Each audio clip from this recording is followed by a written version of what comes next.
Hello बच्चों, चलिए प्रश्न पढ़ते हैं। 2 और 41 के मध्य एन समांतर माध्य इस प्रकार की 4वें और n-1वें माध्य का अनुपात 2:5 है, तो n का मान ज्ञात कीजिए।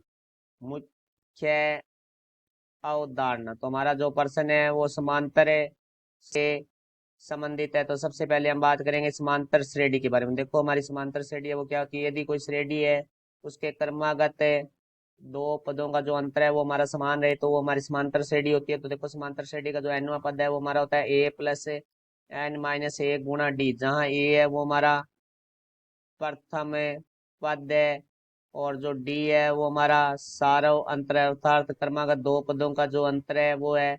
उसके बाद हमारा जो n है वो हमारी होगी पदों की संख्या, और ए एन है वो हमारा nवां पद है।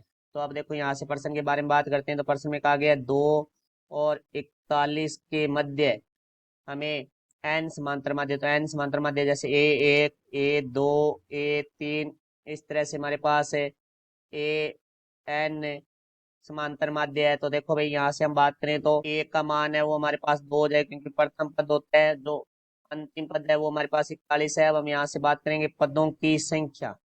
तो देखो, एन तो हमारे इसके अंदर समांतर माध्य है, एक प्रथम पद है और एक अंतिम पद है। तो हमारे पास एन और दो पद मिलाएंगे तो n+2 हो जाएंगे, पदों की संख्या n+2 हो जाएगी। तो अंतिम पद है वो हमारा an+2 होगा, वो है हमारे पास है 41। तो अब इस सूत्र में हम मान रखेंगे, तो देखो n की जगह हमारा n+2 आ गया, क्योंकि an था तो n की जगह n+2 है, तो यहाँ से an+2 हो गया। ए प्लस एन की जगह हमारे पास n+2 -1 गुणा में डी हो जाएगा। तो ए n+2 का मान है वो हमारे पास 41 है, बराबर ए का मान है वो हमारे पास 2 है, प्लस n+1 गुणा में डी। तो प्लस का 2 है, बराबर से दूसरी तरफ आके माइनस का हो जाएगा। तो 41 - 2 बराबर n+1 गुणा में डी। तो यहाँ से देखो, 41 में से 2 घटाएंगे तो हमारे पास आ जाएगा 39 बराबर n+1 गुणा में डी। तो यहाँ से डी का जो मान आएगा वो हमारे पास आएगा 39/n+1, क्योंकि n+1 डी के गुणा में था, बराबर से दूसरी तरफ आके भाग में हो गया। तो अब देखो, हमारे प्रश्न में दिया गया है वो बात करते हैं 4वें और n-1वें माध्य। तो देखो भाई, यहाँ से लिखेंगे हम a4, क्योंकि 4वां है, और n-1 है, तो बटा में n-1 का जो अनुपात है वो हमें दिया गया है, वो हमारे पास है 2:5। तो यहाँ लिख देंगे हम 2/5। तो अब देखो, यहाँ पदों की बात करते हैं। तो हमारे पास एक है, जैसे हमारा एक है तो ये दूसरा पद है, A2 है वो तीसरा पद है, A3 है वो हमारा तीसरा पद है, इसी तरह A4 है वो हमारा पांचवा पद होगा।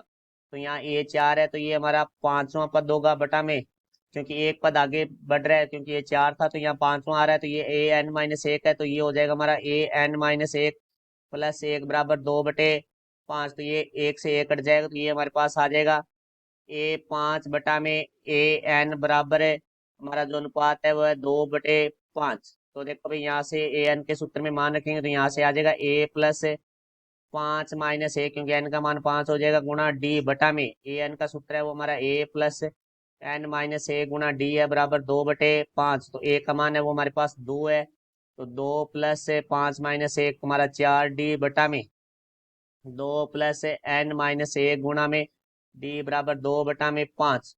अब हम वज्र गुणा करेंगे, तो वज्र गुणा करेंगे तो 5 गुणा में 2+4d बराबर 2 गुणा में 2+n-1 गुणा डी। तो यहाँ से देखो भाई, हमारा दो बेनिस्ट आ रहा है, तो दो बेनिस्ट ले लेंगे, तो 2 × 5 1+2d बराबर आ जाएगा हमारा 2 गुणा में 2+n-1 गुणा डी। तो यहाँ देखो, 2 से 2 हमारा कट जाएगा, तब हम 5 का अंदर गुणा करेंगे तो 5+10d बराबर हमारा 2+n-1 गुणा में डी। तो डी वाले पद एक तरफ कर लेंगे और एच पद एक तरफ कर लेंगे, तो 5 प्लस का 2 बराबर से दूसरी तरफ आके माइनस का 2 हो जाएगा, बराबर हमारा n-1 गुणा में डी प्लस का 10d है, बराबर से दूसरी तरफ जाके माइनस का 10d हो जाएगा। तो यहाँ से देखो, 3 बराबर d बेनिस्ट आ जाएगा, तो यहाँ से आ जाएगा हमारे पास n-1 -10।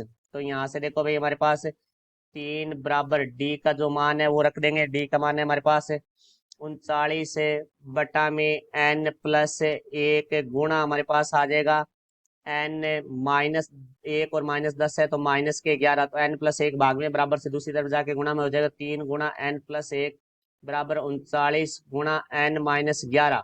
तो यहाँ से 3 का अंदर गुणा करेंगे तो 3n+3 बराबर 39 को n से करेंगे, 39n माइनस 39 को 11 से करेंगे तो यहाँ आ जाएगा 429। तो 39n माइनस 429 हो चुका है। तो हम n के पद एक तरफ करेंगे, एच पद एक तरफ करेंगे। यहाँ से देखो भाई हमारे पास 3 है प्लस का, यहाँ से -429 है बराबर से दूसरी तरफ जाके प्लस का 429 हो जाएगा बराबर 39n, प्लस का 3n है बराबर से दूसरी तरफ जाके माइनस का 3n हो जाएगा 429 और 3 हमारा 432 हो जाएगा बराबर 39n में से 3n घटाएंगे तो 36n। हमें n का मान निकालना है तो n बराबर हो जाएगा हमारा 432 बटा में 36, क्योंकि 36n के गुणा में था बराबर से दूसरी तरफ आके भाग में हो गया। तो यहाँ से n बराबर आ जाएगा हमारा 432 में 36 का भाग देंगे तो 12। तो हमारा जो n का मान होगा वो 12 होगा। ये हमारे प्रश्न का उत्तर हुआ। आशा करता हूँ समझाया होगा। धन्यवाद।